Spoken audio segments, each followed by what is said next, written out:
হ্যাঁ রে মিতা। হ্যাঁ, এবারে পুজোটা না খুব ভালো কাটবে, কেন বলতো? আমার শাশুড়ি আসছে, ননদ আসছে। ও তুই জানিস না, ওরা মুম্বাইতে থাকে রে।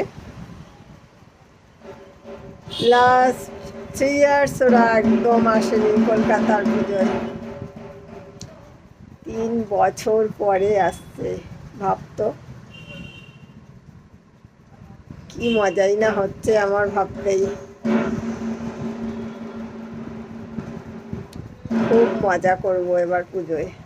আর শাশুড়ির জন্য তো শাড়ি কিনে রেখেছি, আর ননদেরটা কিনিনি। ননদকে নিয়ে গিয়ে ওর পছন্দ অনুযায়ী কিনবো, কারণ আমার পছন্দ যদি আবার ওর পছন্দ না হয়। আমার একটা মাত্র ননদিনী বলে কথা, তাকে তো আমার খুশি করতে হবে, তাই না? না রে, আমার ননদ রায়বাঘিনী নয়, একেবারে ভীষণ ভালো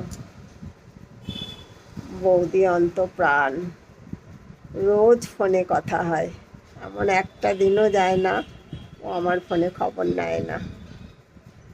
আর শাশুড়ি মা তো একদম মাটির মানুষ, কিন্তু ভীষণ মডার্ন। মানে এই না যে শাশুড়ি মা আসবে দেখেই আমাকে শাড়ি পরে থাকতে হবে, অন্য কোনো ড্রেস পরতে পারবো না, তা না। আমার শাশুড়ি মাও সব কিছুই করেন। এখনও পার্লারে গিয়ে ফেসিয়াল করে, আইব্রো করেন।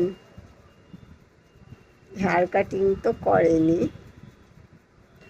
ওটা অবশ্য তেমন কিছু না, জাস্ট একটু চুলটা খারাপ হয়ে গেলে একটু ঠিকঠাক করে আসা, এই আর কি।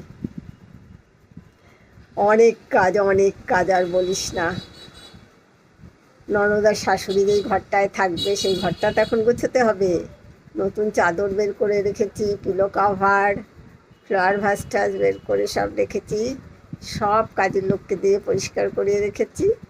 এখন আমি ওইগুলো একদম পেতে ঝকাঝক করে রাখবো, যাতে ওরা ঘরে ঢুকেই একদম খুশ হয়ে যায়।